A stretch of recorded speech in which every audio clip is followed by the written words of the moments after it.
Hey, podcasters. Good Another morning. day, another podcast. Good day, good afternoon, good evening. You know, I haven't asked you, Nikki, you've got 3 shows left and you're on vacation. Are you starting to get that excited momentum feeling? I am. I have a very busy Sunday for Easter, like super busy. Okay. So I was just, I know, I was just remembering last night. And I was like, oh my gosh, then once that's over with, then vacation for all next week. I know. Why don't we just make sure that I never get a free moment? We should start. It's hard for me, too, because I have family that used to be in California that we would go out there to do a lot. Oh, so now you have but 2 now families. They're here, so now I have a lot more family stuff on holidays that I'm not used to, where it used to be, just one and we're done. Now I got a lot more. Man, I have so many things to say right now that I'm not going to say, but okay. But yeah, I'm super excited. We just have a lot of work to get to that point. Sure. Hudson will be joining me next week, and I think I'm going to take a day off next week, too. I think you should. I think I am. I haven't decided what yet. I'm still working that out. But let's talk about today's podcast and how it's relevant to you and your life.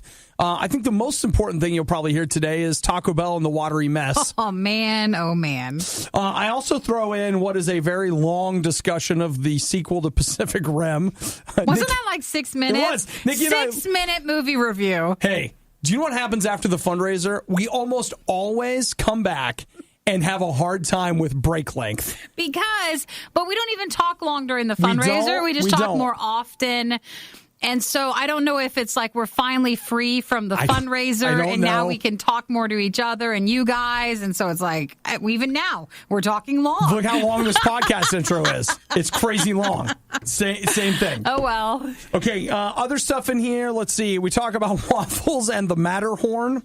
And then the Matterhorn starts this whole long thing. Yeah, depression, exercise, and torture. The escalator will eat you. Rats at Disney World. And the other thing that's really relevant is we talk about Nikki and the sneeze reduction program. So it's a good show. Yeah, you guys. Quality stuff in this. You guys enjoy it. Nikki and I will just be here toiling away, getting ready for tomorrow. Actually, we're excited because we're going to go eat Chinese food soon. So we so are. Don't forget to join us. I haven't had Chinese food in like 3 weeks. Don't forget to join us at RadioU Riot on Facebook. You can message us or post something there. We'd love to hear from you. Or check out RadioU Riot on our YouTube page and make sure to subscribe and sign up to get notified on both of those to know when we post something first. It is the Riot. Sometimes a bad example is the best example. It's the worst of the Riot on RadioU. His name is Mike Hughes. He's a 61-year-old limo driver, and this is a quote. Everybody loves to put that in the story. Daredevil turned rocket maker. We talked about him last year, wasn't it? No, it hasn't even been that long. Really? What month is this? I think it was February. Is this just new? Or no, we're not in April yet. Okay. We're still in March. I think it was February that we talked about him. Okay. I thought it was last year, too, but you know what? Maybe Could be both. But he believes that the Earth is flat, and so he's been wanting and trying to do different stunts to try to prove, like if you shoot up and you do this and you do that, then that would help prove that it's flat. So he believes that the Earth is flat. Shoot up in a rocket, by the way, because I realized after I said that just doesn't sound right. It's fine. It's okay. I know what you're saying. Good, okay. They believe the Earth is shaped like a Frisbee, like it's a big, flat, round disc. So yes, it is a circle, but it is this disc, and that somehow, and for some reason, and the reason's the part I don't completely understand, we've all been fooled into thinking that it's a sphere, and that is science and or someone trying to pull one over on us, and it's not real. We'll sketch you on some of those details, okay, what he believes. Here's the thing about it that I do think is kind of fascinating is you have to give this guy some credit. It would be one thing to say, hey, I believe this and all of science is a lie, but he's actually approaching this in a very scientific way. He's saying, okay, I have a theory. The theory is that the world is a flat disk. I'm going up in my rocket. This is the way I'm going to figure it out. Here's where I feel like it starts getting iffy. I'm going to test my theory and then see if I'm right. So, and that's the scientific method, right? That's what you do. You test a theory? He built his own rocket. The plan was he wanted to get up to, I believe, 40,000 feet. No. He wanted to go. This is not his first time. This is the first time it's worked. Worked, okay. Yeah, because he... but he still got hurt. He did. He managed to get 1,875 feet high. A little short of it. That's fine. And this launch worked. He had that one in February. It didn't work. But this one it did. And he did fall back to the earth, and he did get injured. I don't have a list of his injuries, but he's going to be okay. Sure. But I do have this photo of him being loaded into the ambulance on a stretcher. So that's kind of a bummer. But he seemed to look okay there. I know this guy is whatever, but there's part of me that's just like, hey, you know what? Give this guy some credit. He actually built a working rocket on his own. As long as he doesn't hurt anybody else, I feel like it's fine. And so, someone that can build their own working rocket isn't stupid. But at the same time, why is it that I can accept the fact that the world is a disc and this guy can't? It's just something he believes. But there's others. There's not a lot of them. I'm fascinated by some of this flat Earth stuff, and so I've looked at some of it. They are very convinced. Well, they're very convinced, but it's some of it is just crazy. Like if you ever watch somebody pour water on a tennis ball and they're like, there would never be flooding if there was this. And you're like, gravity doesn't work that way. There's just no telling them. They're like, yeah, it does. Water on a tennis ball. He's going to keep trying It doesn't stay on the tennis ball. He's going to keep trying to go up in a rocket to show that he thinks it's right. Oh, that's my favorite one. I've seen that in so many YouTube videos. Water on this baseball. The Worst of the Riot box set is now available nowhere because we know you wouldn't want it anyway. It's The Worst of the Riot on RadioU. I saw Pacific Rim yesterday. You did? I did. You went? I did. I didn't think you were going to go so soon. We were not ready. I know. Well, you know what? It was a very spur of the moment thing. As I mentioned, I had family in from out of town. They were off doing something, and I was like, bro, if I leave right now, I can make it. I can make it. And I did. I ended up getting into the theater about halfway through the trailers, and they showed 2 trailers for the same movie. That's never happened to me before. Is that a mistake? Or I assume it must have been, but I've seen both trailers for Chappaquiddick now. I'll tell you what, if you go to the movies a lot, which I do now, you get a little tired of the trailers. That's why you're supposed to budget. You go in like 20, 25 minutes after the start time. Even though you're like, I'm afraid I'm going to miss something, but you never do. Something, Ted Kennedy drowning something. But I've seen that trailer a whole bunch. So the guy that was Skynet and Terminator Genesis is now Ted Kennedy. So that's that. Now we don't need to see it. Yeah, that's what I get. I was just like, wow, this is obviously him time traveling as part of his grand plan to whatever. But I saw Pacific Rim, and we liked Pacific Rim 1. The first one, we liked it a lot. I did, and I feel like I'm going to have to go back and watch that movie to make sure you actually did. Maybe. To see, was it how bad or good was it? But Pacific Rim 2, it's not terrible. It's just the question that you have to ask. A but. Well, you have to ask yourself a question going in, Nikki. How do you feel about anime? Anime, yeah. Because if you hate it, I don't want to watch this movie. Because this is a live-action anime. That's what it is. The characters are anime archetypes. Like, they just are. Sure. Like, from the girl that builds her own and is really good at it to the girl that hates the girl because she's worked her whole life to get to that point, but the other girl just happened to be there. And you're like, wait. What's all this talk about girls? What about John Boyega? Well, he's there, too. But, the 2 girls hate each other. Okay, a strong storyline. And, why is it that everybody, in movies, why is everyone good at fighting? In real life, do you know what fights look like? People are leaning their head way back because they don't want to get hit, and they're flailing their arm, they're doing all this stuff. But in movies, they're like, I do this flip with my legs and lock your head in my legs and flip you over. Every girl fights like that in movies. Have you noticed that? They always do that weird Black Widow leg flip thing. Where are girls learning this? You didn't know? We learned that early on in school. That's something. Is that when they separate the guys and girls for health class? That's right. They're here comes the kick. Okay, this is where babies come from, and we need to show you how to do this leg thing. It says flip. That's it. I guess. Fantastic. Why don't I know that? But I thought the movie was okay. It was. This isn't a strong recommendation. It's not a strong recommendation. It's the kind of movie. Here's how I felt about it. It feels like a Japanese sci-fi film that I would have paid probably $20, $30 to get a hold of, subtitled, then I would have shown it to a friend and they would have thought it sucked. And then I would have learned to never show my friends Japanese sci-fi movies anymore. I'm a little, because for you, Ghost in the Shell, does it have a little bit of that feeling to it? A little bit, yeah. Yeah, okay, because you ended up liking that. Where I liked Ghost in the Shell a great deal more the second time I watched it. Big portion said no on that. I know, because again, that's actually a great example, Nikki. They're both films that are really keyed toward an international audience. That's where they really, watching Pacific Rim 2, it's like they're planning on making their money internationally, not in the United States. Which they did make a pretty good amount. One of the main characters, I don't know her name, but she's a Chinese actress. And watching her, there's a ton of Mandarin Chinese spoken in this film. And I was like, yeah, these people, that's just how, that's what they do. This makes a ton of sense. And I'll bet you it kills in international box office. When it comes to follow-ups, for us, we like to pull out the John Wick and the John Wick 2. What's a great example?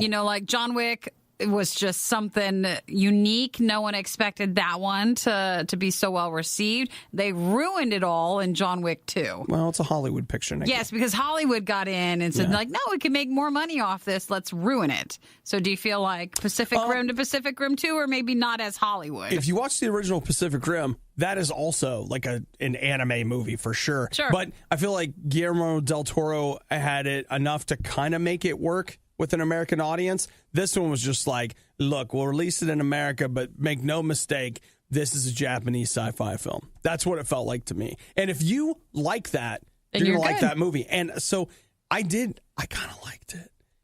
It looked very expensive, and I did enjoy. There were large swaths of the film that I enjoyed. Any giant robots, you just can't help it. That's something he loves. I like that stuff. Well, I'm glad you liked part of it or most of it. Yeah, but I don't know. A lot of caveats before you recommend something like that. Oh, sure. You got to sit somebody down, and you got to ask them like a 50 question questionnaire. Like, tell me about what you like. I don't know. When life is this good, you don't need a vacation. So, get back to work. It's The Riot on RadioU. Now, you guys may not know this, but a couple of years ago, I put Nikki on what I refer to as a sneezing reduction program. Now, Nikki was having a hard time with sneezing, and she's sneezing a lot. Bug me. And so I wanted to help her stop. And so every time she would sneeze, I would yell at her. And that was very effective. And so then I got weird in the office, but very effective. And so then I got to a point where I didn't have to yell anymore. I just had to jump out of my chair and point at her.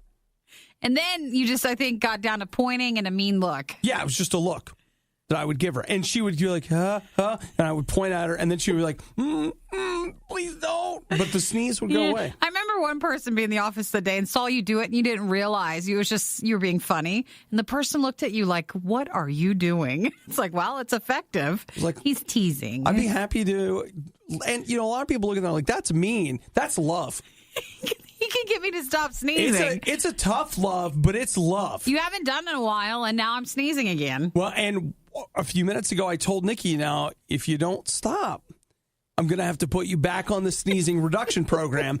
And I feel like that we've built up enough fear over time that I remember just the mere threat of going back on that, the next time you go to sneeze, you're going to be like, oh, no. So what do you want me to do? Just to sneeze inside or something? No, Nikki, it is my hope. Suppress it? What I'm trying to do is, okay, think about the progression here. It started out that I had to yell at you. Yeah. Okay. And no one likes that. Then eventually. No one likes that.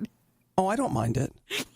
And then I had to, we moved from the yelling to the finger point. And then it went to the finger point. And then it got to the point where it could just be a look.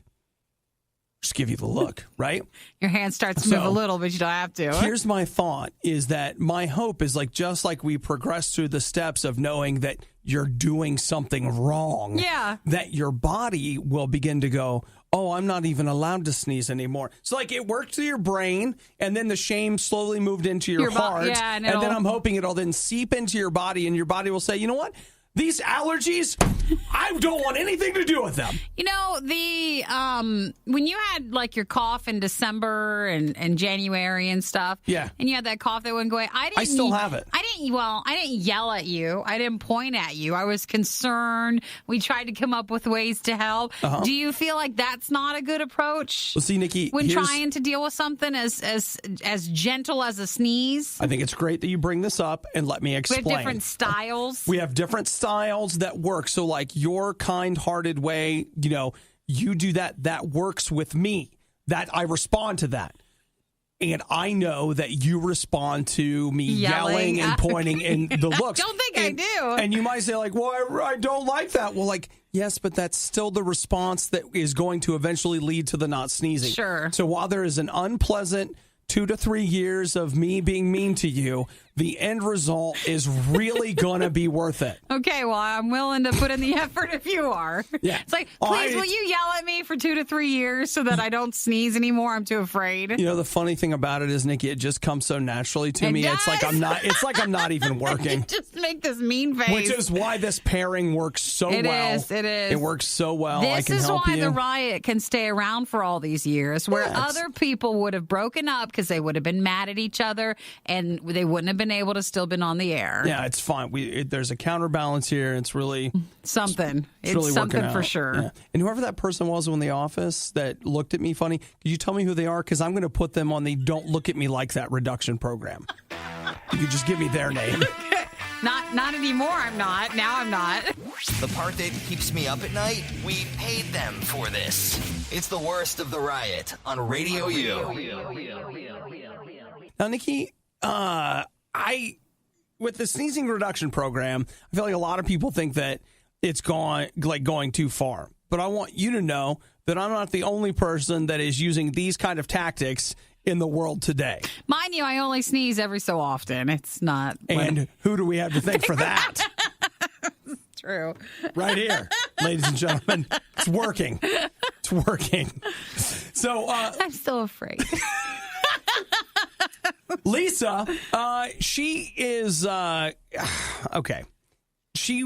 What was it? It was a Friday night. It was Friday morning, actually. She was looking for a little something she wanted to pick up at Grow World. Grow World? Yeah. Is that marijuana? It's the story's in Colorado. It's a dispensary. So what do you think they grow at Grow World? I think I know what it is. Mm-hmm. So she's going on a Friday morning. Yep. It's like this. She started out her Friday morning, which may have still been her Thursday night. Sometimes the days get confused. She had been drinking. Do you know who Jack is? Yes, Mr. Daniels. Yeah. They say that they believe she drank about half of a large bottle of Jack. And then she went down to the marijuana dispensary. Drove herself, no problem. Oh, geez. Drove herself, no problem. And when she got down there, it was closed. And she became very upset. And then this is where I feel like that Lisa and I understand each other a little bit, okay?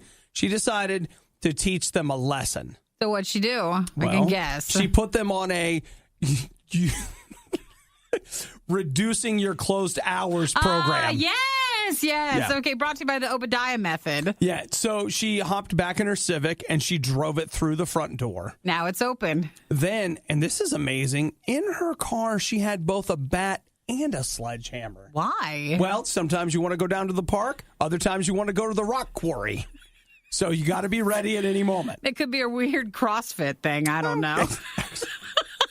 It's for banging on tires. It's for banging on tires. It's fine. You're banging on the tire. What? Well, okay, so that's not what you're supposed to do. Even if the store's not open, you're supposed to drive through it. So she went ahead and she used those tools to go around and break every window and glass item in the store, like around the building. Police got there. They just found her sitting in her car back on the bottle. She was drinking Back from to drinking. A measuring glass that she'd found in the store. Oh, jeez. Like it's the bottom. That feels like the bottom. Well, is it? I think it has to be. Or do we congratulate Lisa? Because after she does this a few times, Grow World's going to start opening up at 8 instead of 9. Going to fix the problem. We're going to fix it. We're also going to have one of those doors like in the really cool big houses where it's like here your kitchen can just with this swing doors it opens right on up. It's like their front door just opens right up so no cars in it. No big deal. You can drive right on through. A drive-through. It's an idea. Like those places. Well, she made one for them. Well, that's savings a lot of money. Word on the street is that what Lisa was there, she said she was going to nip the problem in the bud. Wait, she's making jokes with it? Oh, yeah. She can still laugh with all that. No, I made that part up. Oh, did you? It would have been great if she did.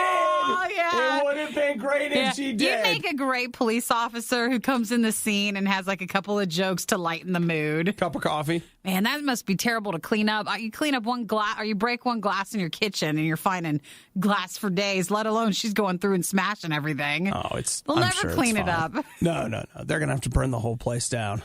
Wait, you can't, because, All right. Well, I think we learned a lot of lessons in that story. So she was just there because she wanted to burn one down. Next time you're like, this won't lead to any problems. Okay. I want you to remember this story. What? It can and how effective it was? No, it can all lead to problems. How effective it was. Next you know, you're in a car with all that going on. Sometimes you have to teach people a lesson. Be worried if you have a bat and a sledgehammer in your car. How does Nikki put up with Obadiah day after day? It's easy. We pay her. Radio U. Y'all like Guardians of the Galaxy, right? A lot of people do.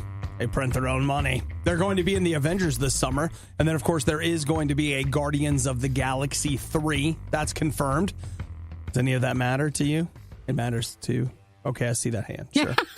There's a couple of people. So the original Guardians of the Galaxy was something that, like, when someone first explained it to me, I was like, that's a terrible idea. Then you saw the trailer and you were like, okay, it's probably the best movie. And then everybody loved the movie. Everybody loved it. Well, most of these Marvel movies are loaded with Easter eggs.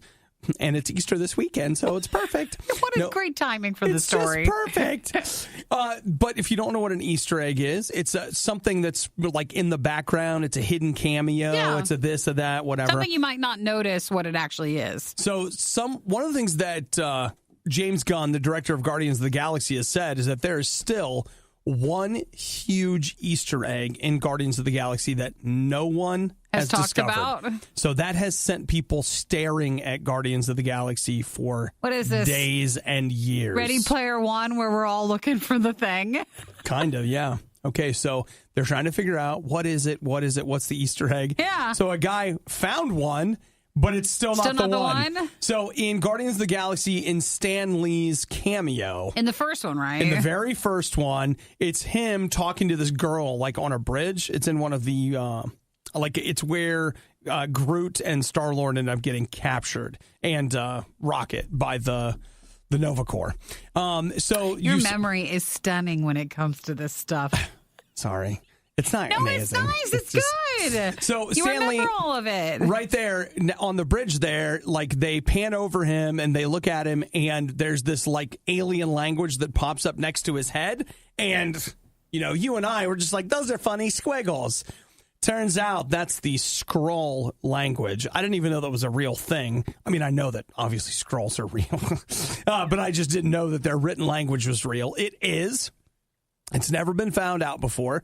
This guy deciphered it, and it says Excelsior, which is how Stan Lee used to sign his name when he would write, like, the little letter to the editor kind of stuff in all the Marvel comics. He would put Excelsior, Stan Lee.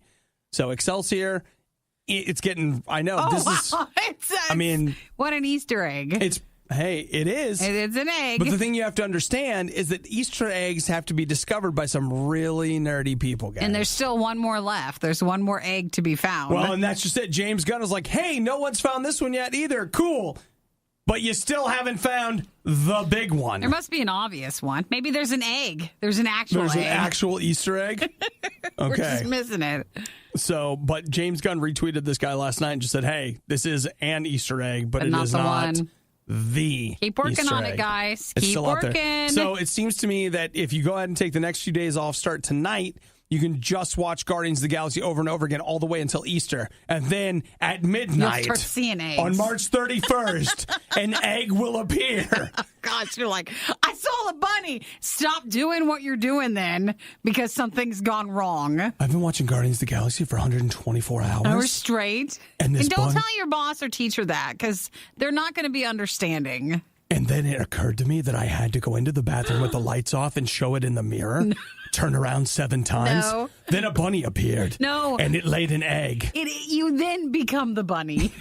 And you lay the egg. I'm the bunny. You've made a terrible mistake. You've watched too much. And then this airplane came and, well, see, it's a Donnie Darko thing. It's Never fine. mind. It's fine. It's fine. So, all right. Well, we'll keep looking. I haven't watched the first one in quite some time. Maybe, Nikki, maybe you're the key to this whole thing. You're going to watch it and be like, oh my gosh, it's so obvious. I'm pretty observant. That's the Cree language.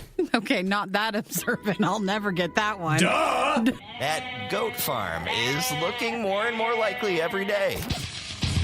It's the worst of the riot. Now, hear me out for just a second, okay? You ever just been mad at God? Ever? Man, I have. Real talk. And I've had people like, you're mad at God, and then people are like, God loves you, and you're like, I hate you and him, so shut up. Like, Obadiah, that's terrible. Oh, I'm sorry for being a person. But you could probably say almost maybe everybody's felt that way, though. I can promise you that I've felt that way. I absolutely have. And here's the thing. You got the one hand, I will tell you something that is true, is that God really does love you. He really does. And he really does care about where you're at. But you don't feel like it because you're mad at him. You think maybe he's mad at you. There's just a lot of whatever. So again, let's get back to some truth. God loves you no matter what, all the time, who you are, where you are. You're mad about life, about whatever, and you're mad at God because reasons. So here's the thing. You think you're mad at God, so maybe God is real, maybe whatever, but you're like, I'm done, I'm out, whatever. There's another option here that is I think is a very real option. You can go to God with how mad you are at him and talk to him about it. You can actually tell God how mad you are at him, how upset you are, how whatever. And here's what I found, is that if you will go to God with how mad you are or whatever you are, even if you're upset with him or upset with, life or whatever, that's how the two of you can actually deal with it. You can talk to God about how mad you are. Now, if you don't, if you just pretend you're not, and on the outside, you're like, hey, I'm good, whatever. Or you, even if you're very loud about it, but you're loud about it somewhere else, I don't think you actually, that's not dealing with it. That's avoiding it. But if you know God's out there and everybody says, well, he loves you, but you're real mad at him about something, I would encourage you to take that, grab that, own it a little bit, own how you feel, and then talk to God about it. Because I will tell you that God loves you. And here's the thing. He wants to help you with what's going on right now. And you can't get that help by going off on your own and dealing with it. You got to go and talk to him about it. Now, if you don't have a relationship with God, and I know this might seem like a weird place to start one, but you can actually start there. All right, God, I believe you're real, and I'm mad at you. You can actually start there. Talk to God today. And when you get to a place when you're ready, I want you to start a relationship with him where you know that even though there are times when you're frustrated, upset, things aren't going your way, that he's there for you no matter what. And that's the kind of relationship that Jesus wants to offer you. The kind that absolutely can take all of your ups and downs, all of your good days and bad days, and knowing that he's going to stick around no matter what. No matter where you're at, he's not going to go anywhere. You can start a relationship with him by just inviting him in and saying, Jesus, I want that. I want you to come into my life. I want you to fill me with your spirit.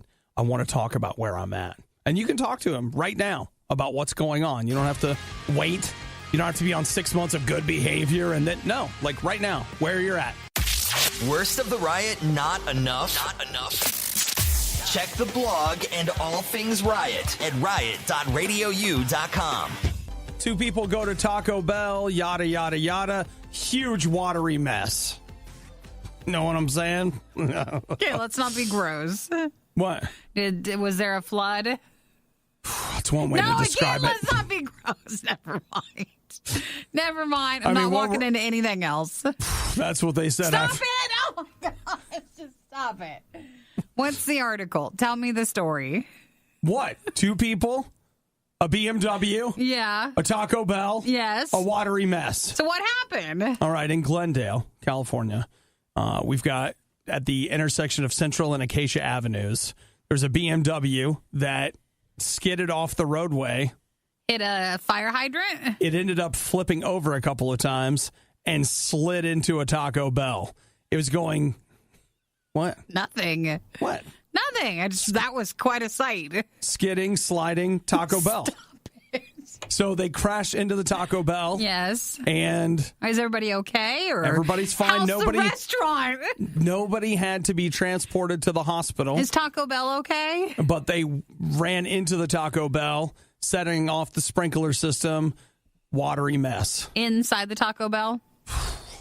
And outside. So all your food starts like hydrating, like it's just been so cooked. That's a very good way to put it. Yes, it's just plumping up. It just comes right out. Okay, stop. What? I don't want to have any more of these conversations with you. In the flood, it just runs right out. Stop. You're being gross today. Actually, I feel like you're putting a lot of things on me that I'm not really saying right now. I'm just asking about the story. And I'm answering about the story. So is everybody okay, you said? Everybody's fine. Nobody had to go to the hospital. The police were on the scene. Just clean up in the bathroom? You just had to clean up, put the plastic down. Didn't need the water bottles. Yeah, everything's good. But yeah, the sprinkler system was damaged, causing it to activate. And then they couldn't get it to shut off. And so sometimes you go to Taco Bell, the water runs. Just can't turn it off. Stop. Aww. Even though you're begging. It just won't stop. It doesn't stop. So what they believe happened is that they were speeding, lost control of the car. Oh, sure. And then, because one doesn't flip one's car over if we're going the speed limit usually. And I was going to point out one doesn't voluntarily go to Taco Bell. You're just right on in there. Like, yeah, it sounds good while we're here. Think about it. Every time you go to Taco Bell, it's an accident. You wish you weren't there. People keep having to ask you, did you have to go to the hospital? Are you and you're okay? like, no, it was just a watery mess, but I'm fine. I don't know why you have such a hard time if you go to Taco Bell. I'm fine. Okay. What? I'm just telling the story. I'm just telling the story. You just telling the story. I feel like you have drawn a lot of conclusions. You've done a lot of inferring. I'm just talking here. All I know is that I've heard the term watery mess more than I've heard my entire life during this couple of minutes. You just said it. Yeah. You just made it happen one more time. One more time. Ding. So, look, I'm just telling you what happened. What would you call it? I don't know. Just lunch. What would you call a watery mess? Lunch at Taco Bell. We'll see. Okay. Well, again, glad everybody's okay. That must have been something. I just really wish that you would stop, thinking such terrible things and then pushing them over here. I'm trying to be a news person. Right. You never make it. Local news celebrity. No. Local newscaster Obadiah was in this morning talking about a watery incident at Taco Bell. Great job. Send me out. Give me the microphone. Put me on the scene. That's all the networks calling, demanding you. Man, they're calling me up.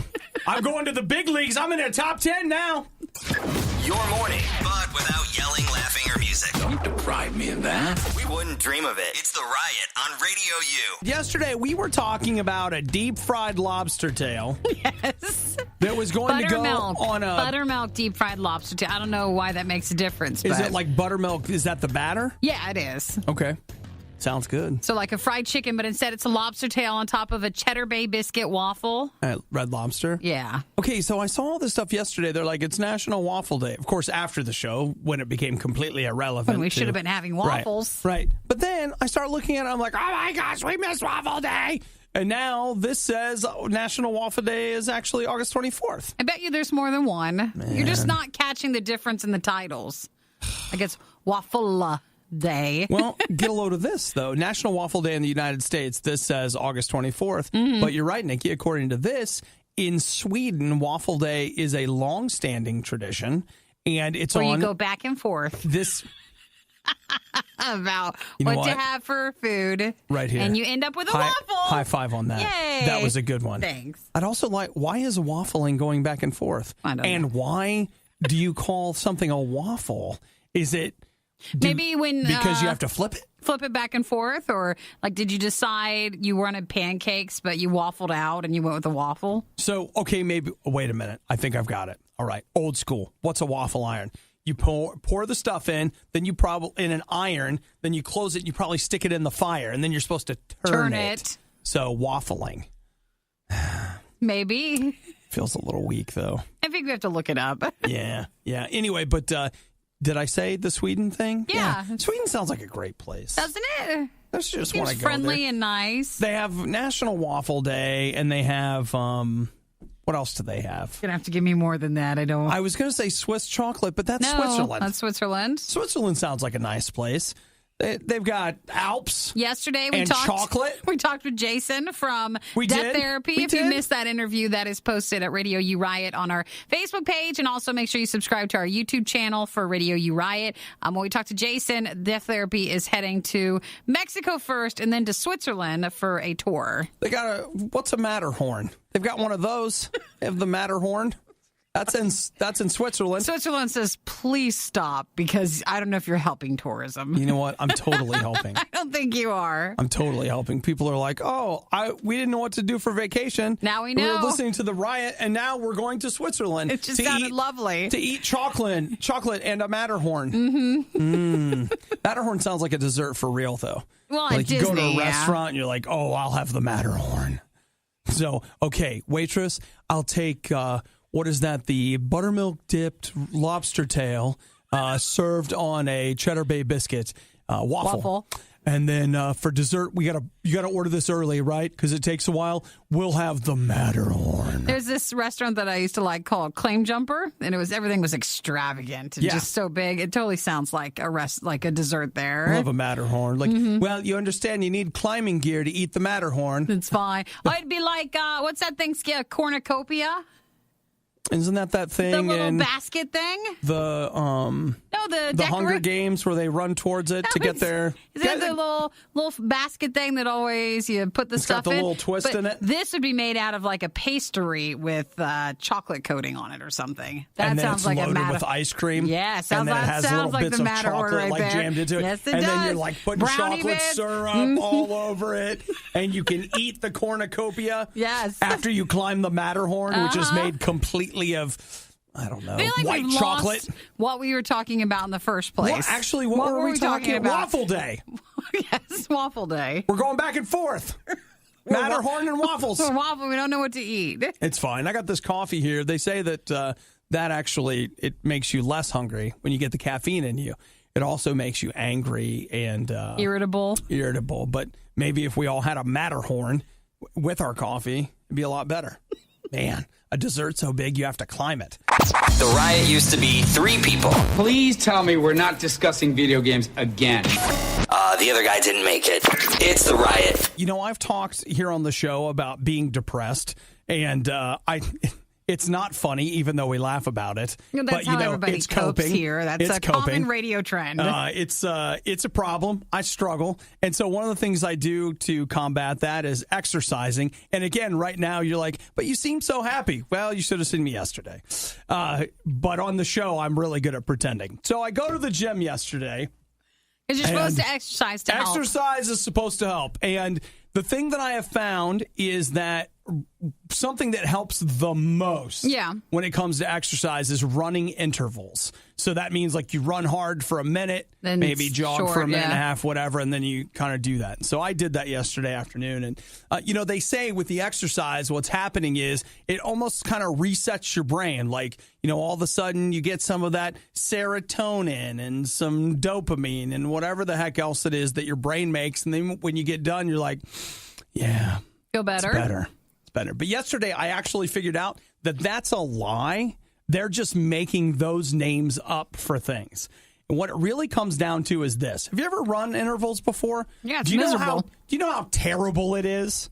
It's terrible. It's terrible, short and fast. Yeah, it's just miserable. So you know what? They've got a word for it. It's fartlecking. So it's true. It's a real thing. Look it up. Maybe another reason to climb the Matterhorn. So I was fartlecking yesterday, and then... I hate that word. I know, that's why I'm using it. I know it is. So when I got done, I was like, I want to die. But here's the thing. Not in the same. Yeah. After about like 2 or 3 minutes, you're like, oh, I'm so glad it's over. I feel so good. So what's really happening, it's got nothing to do with chemistry. It's got nothing to do with your brain. You've been torturing yourself for 20 to 30 minutes. And then when the torture stops, you're like, I feel so much better than when I'm being tortured. Not as sad then anymore, are you? You're like, oh, boy, I feel better now that the whip has stopped. So, boom. Problem solved? There you go. Is that what happens? I'm not going to say problem solved. Meaning like the mystery has been solved. Oh, the mystery's been lifted. I'm telling you right now that like you feeling better from exercise has absolutely nothing to do with chemistry. How's your endorphins kicking in? No, it's not. It's you going, please don't hit me again. Oh, it's so good when I'm not being hit. And then when it's over, you're like, oh, so much better. Oh, this is better. I can barely walk now, but it's better than running really fast. Aww. I think that's the answer. I think I figured it out. And it occurred to me when I was about 75% done yesterday. I was like, oh, this is torture. That's why I feel better when I stop. Makes sense, right? It does, actually. Yeah, it makes a lot of sense to me. So, yeah. Intervals, right? Who knew? This has been your moment to shine a good light on your daily exercise. It's one to think on. So make sure you get out and get your exercise today. So you can feel just as happy. We thought about selling the worst of the riot, but let's be honest, no one is buying this stuff. Get it for free on the RadioU app. Do you ever wonder where the escalator goes when it folds down around? You mean what? Like, you know how at the bottom of the, or at the top of the just escalator, keeps going back around? The stairs just disappear? Yes. And then new stairs appear at the bottom? Are we really having this conversation? Are you ever afraid that if you aren't careful, maybe you'll fall into the darkness? No, we've seen some terrible videos on YouTube of some horrible escalator accidents where people are just not paying attention. Nikki, it won't do you guys any good for me to play the audio, but if you watch this video that I just sent you, what? Of a man, he falls into the darkness. He falls into the hole. It was an underground subway station. Watch what happens. I'm trying to figure out where's the hole going to be. The ground opens up and he falls into darkness. Oh, hello. Oh, no. It swallows him up. The escalator swallows him. This man falls into the thing. Oh, no. Where did he go? Is he alive? Did he get him out? He went into the dark place where the stairs are made. The in-between? Where is he? The stairs are made. Is he here? They're made and unmade in the dark place. What's bad is he falls in the hole and it seems like the rest of the escalator, the walking part, closes in on over the hole where he was at. The escalator eats him and everybody's like, we're fine, keep going. Thank goodness someone saw him fall in the hole. Oh, my gosh. So did they get him or what happened? He fell into the underverse. He's one of the people under the stairs. You must be able to get under the escalator anyways, but it definitely broke. It fell apart. Oh, for real. And he's like hanging onto the handrail for a minute and then he just disappears. Oh, I'm so glad I've never had that happen. That's why we should all do pull-ups today. So you can hold on? Everybody all do pull-ups. Just in case the escalator eats you, no big deal. You need to be able to run fast enough and long enough to get away from a zombie and to hold on long enough so you don't fall in the hole. Man, I love where this is going. Presidential fitness. Like, forget what they're teaching you in school. We've got a real one. This is it. The average zombie can manage a foot speed of 4.5 miles per hour. So get more than that. So this is rush hour in Istanbul, and that was on Constantinople. February 27th. Yeah. So he fell in. Dude, that is terrifying. How many times when you're a kid, the escalator's scary? I can remember my mom taking me to a Macy's and I was afraid, like the moment I was proud to get on the escalator by myself because I had overcome my fear of the teeth that could obviously eat you that are the escalator. And they're like, you don't have anything to be worried about. It's fine. Never seen this then. He was rescued by firefighters after an hour. He was trapped. An hour in the darkness. Trapped in the hole underneath the metal stairs. And then he was taken to the hospital with minor injuries. Yeah, and you know what, too? You know what? They're like minor injuries. He just broke his leg or something ridiculous like that. They say minor if you're just not life-threatening. Yeah, it's like he'll live, but I mean, he'll never sleep right again because he'll always be afraid. And that dude's never taking the escalator again. Well, I thought it was not too bad until you saw the escalator steps close in on the hole. Like that, I don't feel like I could get over that quickly. If I had to be in the hole for an hour in the dark. He sleeps in a well-lit room now. Always. He always takes the stairs. Always. It's better. It's safer that way. Man, I feel like there's a great movie or at least about a 3-minute SNL skit. Thanks a lot. Sometimes I don't want to live in a world like you can fall in. I didn't like to watch horror movies when I was a kid. So then that way I wouldn't be scared of like all these monsters. Weird things. Now I have to be afraid when I step on an escalator. Well, Nikki, and I didn't need to know this story. Realistically, you don't have to be afraid of a supernatural killing machine. But you never know. The stairs when there's or the escalator. The escalator will swallow you up. Maybe you should be afraid of the escalator. Gosh, I just like to be able to have a nice day, not worry. And I hate the steps. So I just want to take that. In fairness, where are you going where there's an escalator Every today? so often, there's one in front of the Apple store. That's it. Actually, you're right. There's one directly to the in front. Food court. Yep, you're right. That's the only time we go on one. Well, the story concerns us all then. Don't want to talk to the riot? We completely understand. Text instead. 877-2-RADIO-U. So, Nikki, when was the last time you were bit by a rat? Bit by a rat. I don't think I've ever been bit by a spider, but never anything else like a rat or a mouse. Okay. What we've got here is Galen and Carol Haldeman. Back in April of 2014, they were visiting Disney's Magic Kingdom. They were in one of the souvenir shops. They were. And it was one of the souvenir shops, like where you come off a ride. Though, let's see, they were on the Buzz Lightyear Space Ranger spin in Tomorrowland, which, by the way, is a great ride. That's a lot of fun. Because isn't that the one where you shoot? Yes, as you were sitting in the cars. Yes, yeah. That is a lot of fun. So what ended up happening was his wife was in a wheelchair, and as I understand it, the rat bit her foot.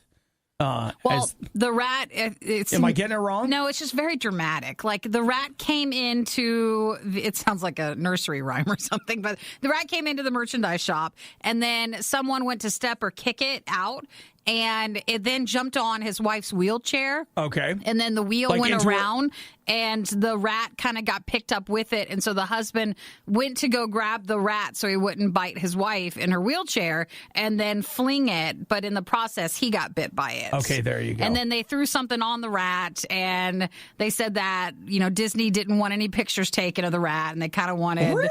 Yeah, surprise! What?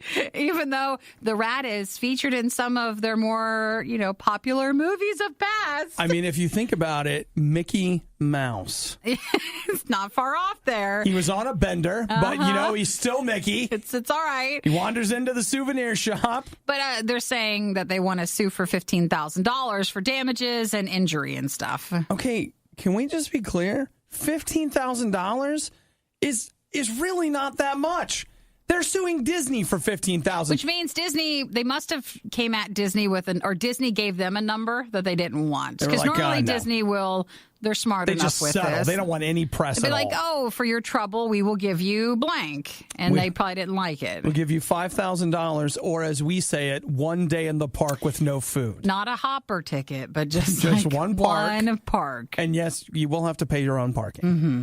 Okay. But it's very expensive to get in. Yeah, it's about $5,000 So what year was a it? day. This was 2014. See, that's the only thing I don't understand. Did it take this long to now get to a lawsuit or why? 2014. I want to know when this guy decided he was going to sue because he said he can't work or like he's emotional or something because the rat bit him. Man, see, okay. But then to me... I've had worse days and I've still gone to work. And nothing's bit Nikki, me. Here's something you guys might not know about Nikki, but she's pretty tough. Pretty strong. And, Nikki comes to work when I'm just stay home. She's like, I'm coming. Well, I'm not. Eric now, will don't hold say me that. up in the chair. I'm not here next week, so I'm on vacation next week. But those are the only days That's different. That's different. That's different. So I don't know. If he hasn't worked in 4 years, that's what I want to know. I'm suing for more than that. I mean, but even that, if you just did lost wages, I don't know how much the guy makes, but it wouldn't be, that much. I feel like 15,000 is too much, though. You got bit by something. I feel like it's too much. It found its way in. No way, because the thing is, 15,000. That to me is like reasonable. That guy has probably had, you've seen hospital bills. He's probably had a couple of $1,000s. For a rat bite, I'm sure they fixed him there. Nikki, when's the last time you looked at a doctor bill? Do you know when I went to get my allergies tested? Do you know how much that costs? Don't look at the price, but I'm sure they fixed him at Disney. It's the most magical place. They have a magical hospital. Oh, so they just took him over to one of the fairy godmothers, and she got out her little bippity boppity, bippity boppity boo. Yes, problem solved. So they hit him over the head, so they hoped he wouldn't remember, but then he does remember. They dragged him out in the back, put him in a pumpkin. Try to take him to Universal to think that it happened there. Yeah, you were coming off the Transformers ride, and this rat just jumped up and bit you. Very weird. And now we have to leave you in the parking lot alone. Sure. I just don't understand if someone says that they can't work anymore because a rat bit them. I don't know. But I'm not seeing the injury. I don't know. You know what? I'll just tell you right now. If you're telling me that I can stop working and you're going to pay me. One rat bite. And it's a rat bite, here's my arm. Make it quick. The worst of the riot is over, but the fun can keep going. Hey, I saw you checking out my goods. Check the Riot blog or stalk us on social media. You want to sample them? A little try before you buy, huh? Through riot.radiou.com. Two people go to Taco Bell, yada, yada, yada. Huge watery mess.